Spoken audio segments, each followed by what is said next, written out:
نام بخوبی معلوم ہے، لیکن عربی مہینے، اسلامی مہینے ہمارے نوجوانوں کو، پڑھے لکھے جو بہترین قسم کے سینئر قسم کے طلباء ہیں، ان کو بھی نہیں معلوم ہے۔ اسلامی مہینے، ہاں وہ مہینے جانے جاتے ہیں جو کسی تہوار سے جڑے ہوئے ہیں، کسی خاص واقعے سے جڑے ہوئے، ان کو ہر مسلمان جانتا ہے، پڑھا لکھا ہو یا ان پڑھ ہو۔ انہی مہینوں میں سے ایک مہینہ ہے شعبان المعظم کا، ہر آدمی جانتا ہے بھائی شب برات والا مہینہ ہے، پورا نام بھلے نہ جانتا ہو لیکن شب برات والا، صبرات والا مہینہ ہر آدمی جانتا ہے۔ شعبان المعظم کا مہینہ اللہ رب العزت کے نزدیک عظمت اور برکت والا مہینہ ہے۔ اس عظیم مہینے میں باری تعالی اپنی رحمتوں اور برکتوں کا کثرت سے نزول فرماتے ہیں۔ اس کا نام شعبان کیوں پڑا؟ خود رسول اللہ صلی اللہ علیہ وسلم نے ارشاد فرمایا، انما سمی شعبان لأنه انشعب لرمضان۔ اس کا نام شعبان اس لیے پڑھا کہ رمضان کے لیے، رمضان کی تیاری کے لیے اس مہینے میں خیر و برکت کثرت سے بڑھ جاتی ہے۔ اللہ رب العزت اپنے نیک بندوں پر رحمتوں اور برکتوں کا نزول اسی مہینے سے شروع فرما دیتے ہیں۔ اللہ رب العزت اس مہینے میں بندوں کو اس بات کی توفیق عطا فرماتے ہیں کہ وہ قرآن پاک کی کثرت سے تلاوت کریں، قرآن پاک کی تلاوت کے ساتھ نمازوں کا اہتمام کریں۔ اور اسی مہینے میں اللہ رب العزت نے ہم مسلمانوں کو ایک عظیم رات عطا فرمائی ہے، اسی رات کو ہم لوگ شب براءت کہتے ہیں۔ پہلے شب براءت کا معنی جاننا چاہیے، شب براءت کیا چیز ہے؟ شب براءت یہ فارسی کا ورڈ ہے، شب تو فارسی ہی کا ہے، براءت کا لفظ فارسی میں بھی اور عربی میں بھی استعمال ہوا ہے۔ براءت کے معنی ہوتے ہیں بری ہونا، الگ ہونا، جدا ہونا، بیزار ہونا، مختلف معانی، جہاں جیسی ضرورت ہوتی ہے ویسے ہی استعمال کر لیا جاتا ہے۔ تو شب براءت کے معنی ہوئے چھٹکارے کی رات، شب براءت کے معنی ہوئے نجات کی رات، شب براءت کے معنی ہوئے براءت کی رات، علیحدگی ظاہر کرنے کی رات۔ اس کو شب براءت کیوں کہتے ہیں؟ ایک وجہ پیران پیر خواجہ دستگیر خواجہ عبد القادر جیلانی رحمۃ اللہ علیہ نے فرمایا ہے، اس کا نام اس لیے شب براءت رکھا گیا کہ اس میں نیکوں کے لیے بھی براءت ہے اور بروں کے لیے بھی براءت ہے، نیک بختوں کے لیے بھی براءت ہے اور بدبختوں کے لیے بھی براءت ہے۔ بدبختوں کے لیے براءت کیا ہے؟ بدبختوں کے لیے براءت یہ ہے کہ آج کی رات اللہ بدبختوں سے اپنے آپ کے دور ہونے کا اعلان فرما دیتی ہے۔ جو بد نصیب ہیں، بدبخت ہیں، وہ اللہ سے دور ہے، اللہ ان سے دور ہے۔ یہ ہے شب برات۔ اور نیک لوگوں کے لیے براءت کیا ہے؟ نیک لوگوں کی براءت، نیک لوگوں کا چھٹکارا یہ ہے کہ آج کی رات اللہ تعالیٰ اعلان فرما دیتے ہیں جو ہمارے مومن بندے ہیں، جو ہم پر ایمان رکھنے والے پرہیزگار بندے ہیں، ان کو جہنم سے چھٹکارا ملنے والا ہے، ان کو ذلت و رسوائی سے نجات ملنے والی ہے۔ اس لیے اس رات کو شب براءت کہتے ہیں۔ اب یہ جو رات ہے اس میں اللہ رب العزت پورے سال کا بجٹ پیش فرماتے ہیں۔ ہر حکومت کا، ہر حاکم کا ایک دن ہوتا ہے، اس دن میں جیسے ہماری حکومت ہے، چاہے راجیہ سرکار ہو، چاہے کیندر سرکار ہو، ریاستی سرکار ہو یا مرکزی سرکار یا تمام ملکوں کی سرکاریں اپنا ایک بجٹ پیش کرتے ہیں کہ اس سال ہمیں یہ کام کرنا ہے، ہمارا یہ پروجیکٹ ہے، ہمارے یہ منصوبے۔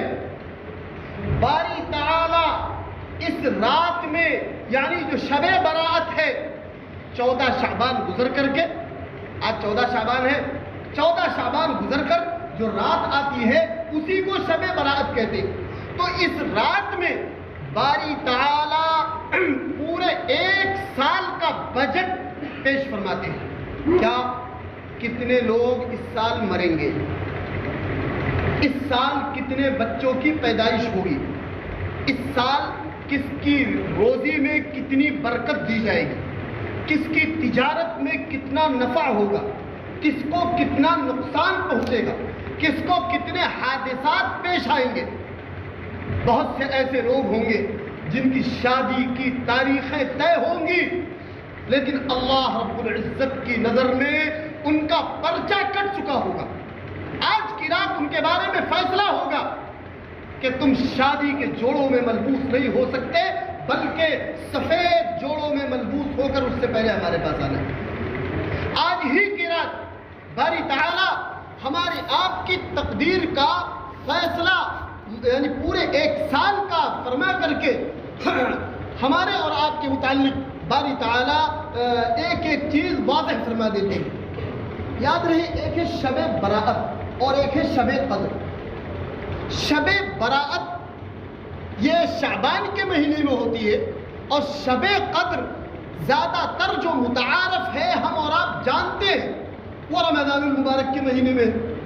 ویسے تو سیدنا امام اعظم امام ابو حنیفہ رحمۃ اللہ علیہ کا مسلک یہ ہے کہ شب قدر جو رمضان میں ہم جس کو جانتے ہیں، شب قدر خاص طور پر کسی ایک مہینے میں نہیں ہوتی۔ ہر سال اللہ تعالیٰ شب قدر کو مختلف مہینوں میں دائر فرمایا کرتے ہیں۔ سال میں ایک بار تو وہ رات آتی ہے، لیکن ضروری نہیں کہ وہ رمضان ہی میں آ جائے۔ یہ امام ابو حنیفہ رحمۃ اللہ علیہ کا ایک قول میں ذکر کر رہا ہوں۔ اسی وجہ سے جو ابھی قرآن پاک کی جو میں نے آیت پڑھی تھی، اِنَّا أَنزَلْنَاهُ فِي لَيْلَةٍ مُبَارَكَةٍ، ہم نے اس کو یعنی قرآن پاک کو برکت والی رات یعنی شب قدر میں نازل فرمایا۔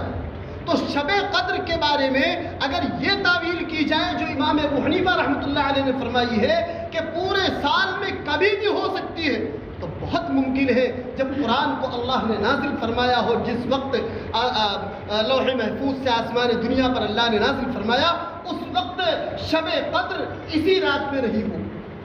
بہرحال میں عرض یہ کرنا چاہتا ہوں کہ شب ایک ہوتی ہے شب براءت اور ایک ہوتی ہے شب قدر۔ شب براءت میں اللہ تعالیٰ فیصلہ فرماتے ہیں، اور شب قدر جب آتی ہے تو اپنے فیصلے کی کاپی متعلقہ فرشتے کو دے دیتے ہیں۔ ہمارے آپ کے متعلق اللہ کی یہاں تقدیر میں جو چیزیں لکھی ہیں وہ ازل سے لکھی جا چکی ہیں، لیکن ہر سال کا جو معاملہ ہے اللہ تعالیٰ فرشتوں کو حوالے ہینڈ اوور کرتے رہتے ہیں۔ فرشتوں کو کچھ نہیں پتا ہے ہمارے بارے میں کیا ہونا ہے۔ فرشتوں کو کب پتا چلتا ہے؟ جب شب قدر آتی ہے تو اللہ تعالیٰ ہماری پوری کنڈلی اس سال کی فرشتوں کے حوالے فرماتے ہیں۔ تو شب براءت میں اللہ فیصلہ فرماتا ہے، اور شب قدر سے اس کا نفاذ ہوتا ہے، یعنی شب قدر سے وہ لاگو ہوتی۔ تو اللہ رب العزت نے یہ جو عظیم رات ہم مسلمانوں کو عطا فرمائی ہے، کاہے اس وجہ سے تاکہ ہم اس میں جگ کر کے عبادت کر کے اللہ سے معافی مانگ لیں، اپنے گناہوں کی معافی طلب کریں۔ آپ یاد رکھیں کہ ہر بندہ تہجد کے وقت اٹھ کر کے روزانہ اللہ کو یاد کرتا ہے، نماز پڑھتا ہے، معافی مانگتا ہے، استغفار کرتا ہے۔ شب برات جب آتی ہے تو حدیث شریف میں آیا کہ اللہ جل جلالہ خود عرش الہی سے نزول فرما کر آسمان دنیا پر تشریف لاتے ہیں۔ اس عظیم رات میں باری تعالی اپنے بندوں کی فریاد سننے کے لیے خود آسمان دنیا پر تشریف لاتے ہیں، اور منادی اعلان کرتا ہے، الا من مستغفر فاغفرہ، ہے کوئی معافی مانگنے والا جس کو میں معاف کر دوں؟ ہم روزانہ طالب ہوتے ہیں، ہم روزانہ استغفار کرتے ہیں، یا اللہ ہمیں معاف فرما، استغفر اللہ ربی من کل ذنب، یا اللہ میں ہر گناہ سے آپ سے معافی مانگتا ہوں۔ روزانہ ہم استغفار کرتے ہیں، لیکن جب شب برات آتی ہے تو اللہ خود اعلان فرماتا ہے الا من مستغفر فاغفرہ، ہے کوئی بخشش مانگنے والا، ہے کوئی مغفرت کا طالب جس کو میں معاف کر دوں، بخش دوں۔ آگے فرماتے ہیں باری تعالیٰ الا من مسترزق فارزقہ، ہے کوئی روزی کا طالب، ہے کوئی روزی مانگنے والا جو مجھ سے روزی مانگے میں اس کو روزی عطا کر دوں۔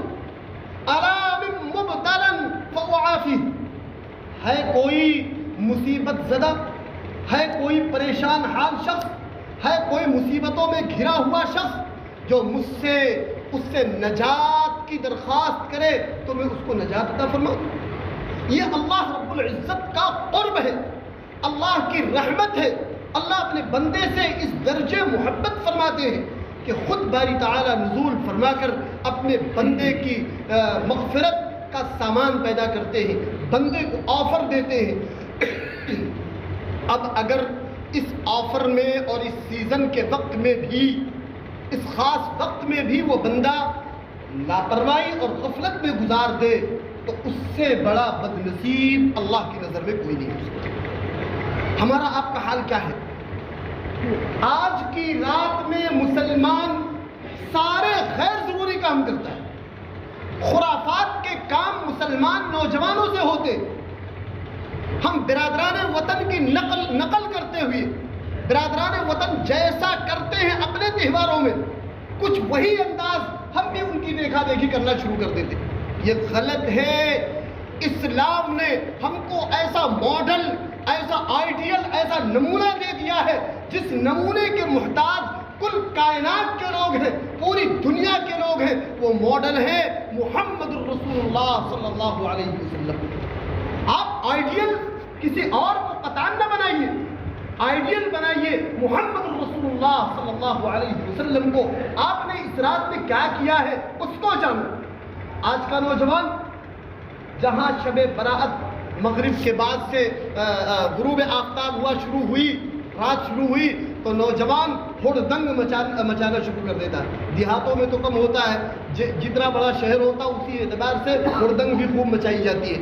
بامبے وغیرہ شہروں میں ہم نے دیکھا ہے شب برات اور شب قدر میں نوجوان پوری رات بائک پر اپنے دوستوں کے ساتھ ایسی ہڑدنگ بازیاں کرتے ہیں کہ کبھی کبھی اپنی جان سے بھی ہاتھ بیٹھتے ہیں۔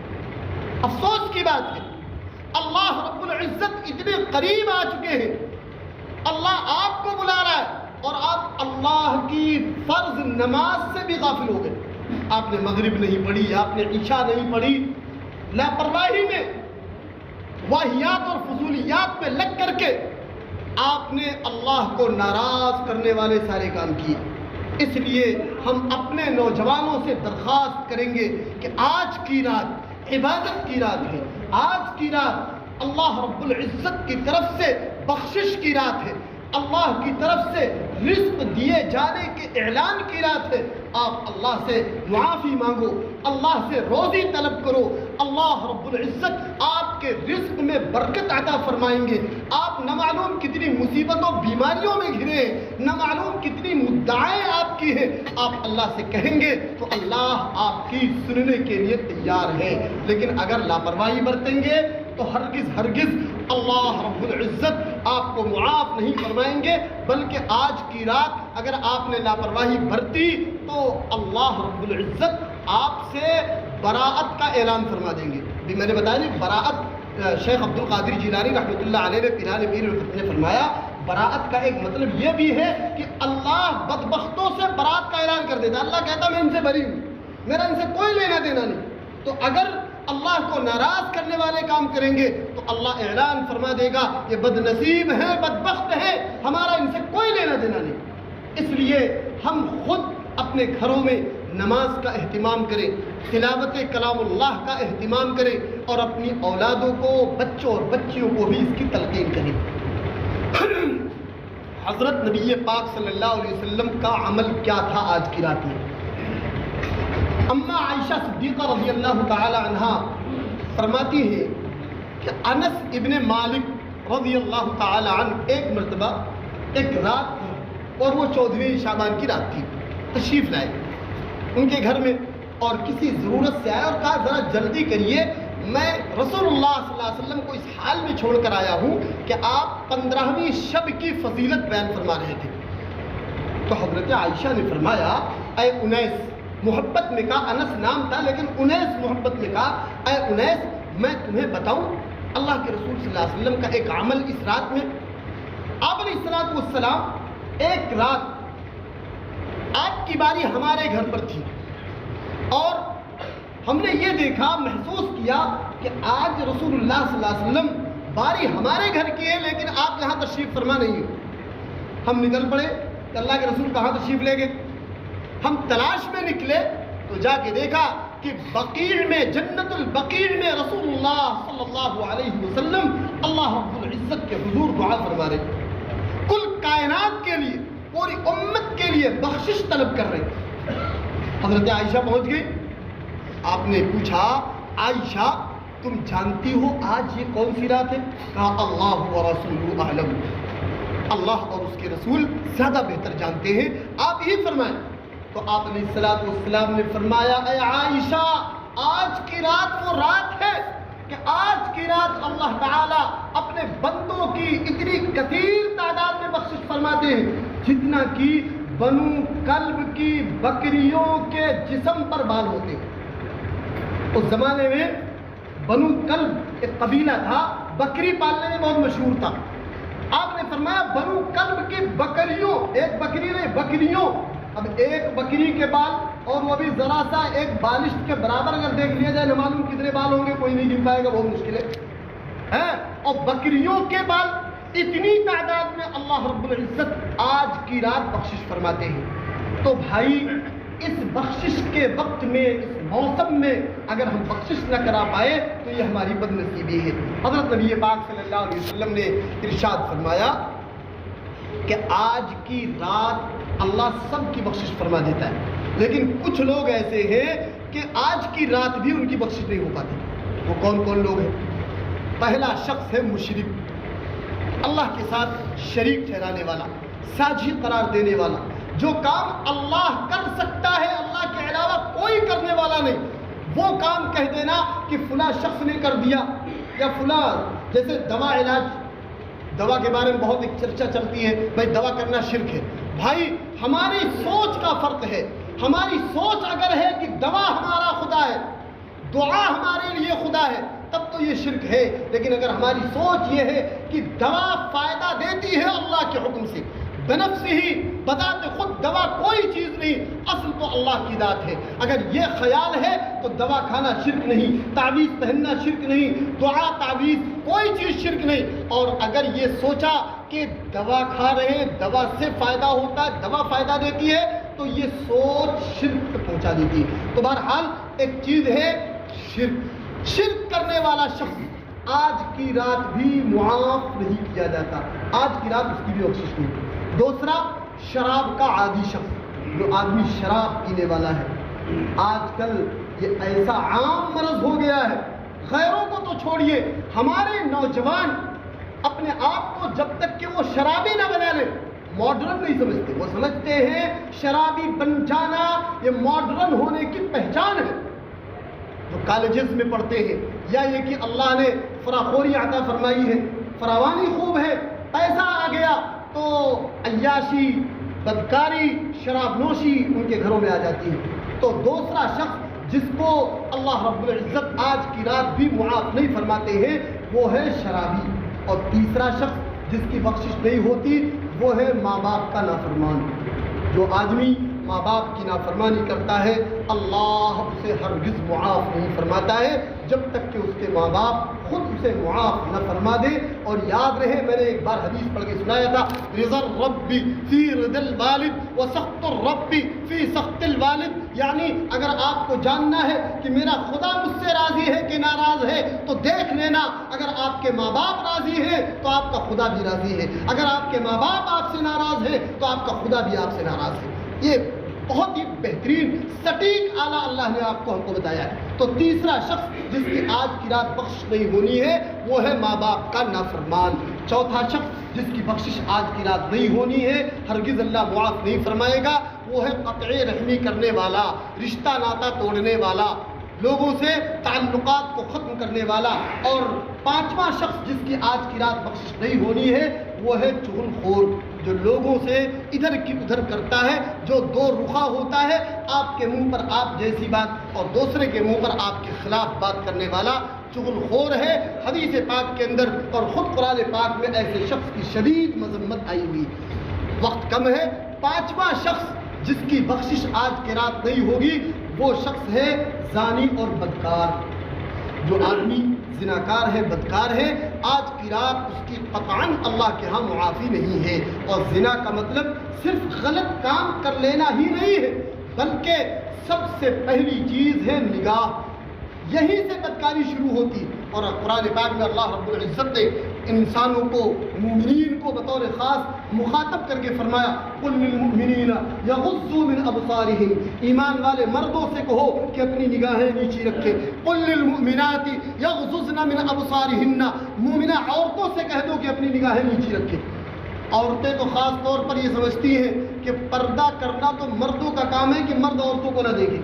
عورتیں بھلے گھر کے اندر سے بالکنی سے کھڑی ہو کر کے پوری بارات کا نظارہ کریں، کوئی گناہ نہیں، ہرگز نہیں، ہرگز نہیں، اس میں بھی گناہ ہے۔ عورتیں مردوں کو دیکھیں، یہ بھی گناہ ہے، یہ بھی نگاہ کا زنا ہے۔ اور مرد عورتوں کو دیکھے، جس طرح مردوں کو حکم ہے کہ ایک نگاہ اگر پڑ جائے غلطی سے تو معاف ہے، دوسری نگاہ اگر آپ نے ڈالی تو اللہ کے ہاں اس کے بارے میں گرفت ہوگی۔ ایسے عورتوں کو بھی حکم ہے، کسی غیر مرد پر ایک نگاہ غلطی سے پڑ گئی تو اللہ معاف فرما دے گا۔ جان بوجھ کر نگاہ ڈالنے سے اللہ رب العزت ان عورتوں سے بھی سوال فرمائیں گے۔ اس لیے عورتوں کو بھی اپنے گھروں میں یہ تلقین کی جائے کہ غیر مردوں پر نگاہ نہیں پڑنی چاہیے۔ اللہ کے رسول صلی اللہ علیہ وسلم کی خدمت میں حضرت عبداللہ بن ام مکتوم آئے، حضرت ام سلمہ اور حضرت میمونہ تھی، غالباً دونوں ازواج مطہرات تشریف فرما تھی۔ اللہ کے رسول صلی اللہ علیہ وسلم نے فرمایا بھائی تم لوگوں پردہ کر لو، تم دونوں پردہ کرو۔ انہوں نے کہا یا نبی اللہ، عبداللہ بن ام مکتوم تو نابینا ہے، وہ دیکھتے بھی نہیں۔ تو آپ نے فرمایا افعما یا وانی انتما، ارے وہ نہیں دیکھتے تو کیا تم دونوں بھی نابینا ہو؟ کیا تم نہیں دیکھتے؟ حضرت فاطمہ رضی اللہ تعالی عنہ سختی کے ساتھ پردے کا اہتمام فرماتی تھی۔ تو عرض کرنے کا مقصد یہ ہے کہ جو عورتیں ہماری گھروں کی اپنے آپ کو یہ کہتی ہیں کہ ہم کنیزان فاطمہ ہیں، فاطمہ کی کنیزائیں باقیاں ہیں، انہیں فاطمہ کی زندگی کو اپنے سامنے رکھنا چاہیے، امہات المؤمنین کی زندگی کو اپنے سامنے رکھنا چاہیے۔ مسلمانوں، ایک چیز میں تم نے لاپرواہی کی، ایک نہیں سینکڑوں میں کیا ہے، لیکن ایک چیز کا اثر نظر آنے لگا، کیا؟ بے پردگی مسلمانوں نے اتنی زیادہ برقرار رکھی، ایسا چلن بے پردگی کا کیا کہ آج کرناٹک کی حکومت نے فیصلہ کر دیا حجاب اسلام کا لازمی اور ضروری حصہ نہیں، پردہ کرنا اسلام میں ضروری نہیں، جبکہ قرآن صاف کہتا ہے یا ایھا النبی قل لازواجک وبناتک ونساء المؤمنین یدنین علیہن من جلابیبہن، اے نبی اپنی بیویوں سے کہہ دو، اپنی بیٹیوں سے کہہ دو کہ اپنے چہروں پر گھونگھٹ ڈال لیا کرے، اس طریقے سے اپنا چہرہ ڈھک لیا کرے، یہی تو پردہ ہے۔ پردہ کرنا یہ اسلام ہی کا حکم نہیں ہے، بلکہ ہر سماج کا حکم ہے، ہر شریف معاشرے کا یہی حکم ہے۔ لیکن جو قوم خود ننگا پن کو پسند کرتی ہے، عریانیت کو پسند کرتی ہے، وہ ہم مسلمانوں کو بھی مزید ننگا کر دینا چاہتی ہے۔ اس لیے مسلمانوں باز آ جاؤ، داڑھی رکھنا شروع کر دو، 5 وقتہ نماز کی پابندی شروع کر دو، ورنہ ایک وقت آئے گا کہ پابندی لگ جائے گی، 5 وقت نماز نہیں پڑھ سکتے، 3 وقت کی پڑھو، 2 وقت کی نماز پڑھو۔ کوئی ضروری ہے؟ تمہاری مسجدوں میں بہت سارے لوگ نماز پڑھنے نہیں جاتے، ضروری ہوتا تو نماز پڑھتے۔ دلائل تو اب ایک طرف رکھے رہ جاتے، سب کی دلیلیں اپنی جگہ پر، عدالت فیصلہ کر دیا کرتی ہے۔ اس لیے بھائیوں، ہم کو اور آپ کو اپنے عمل سے ثابت کرنا ہے کہ ہم سچے پکے مسلمان ہیں۔ اللہ رب العزت ہم لوگوں کو شریعت کے مطابق عمل کی توفیق مرحمت فرمائے اور پردوں کا ہم اپنے گھروں میں اہتمام کریں۔ اللہ رب العزت 3 منٹ بچا ہے، ارے سنت بھی تو پڑھیے۔ اللہ رب العزت ہم سب کو عمل کی توفیق مرحمت فرمائے، آمین وآخر دعوانا الحمدللہ رب العالمین۔ یہ وقت صرف آج کے لیے تھا، انشاءاللہ باقی جمعے میں اپنا پرانا وقت ہے انشاءاللہ۔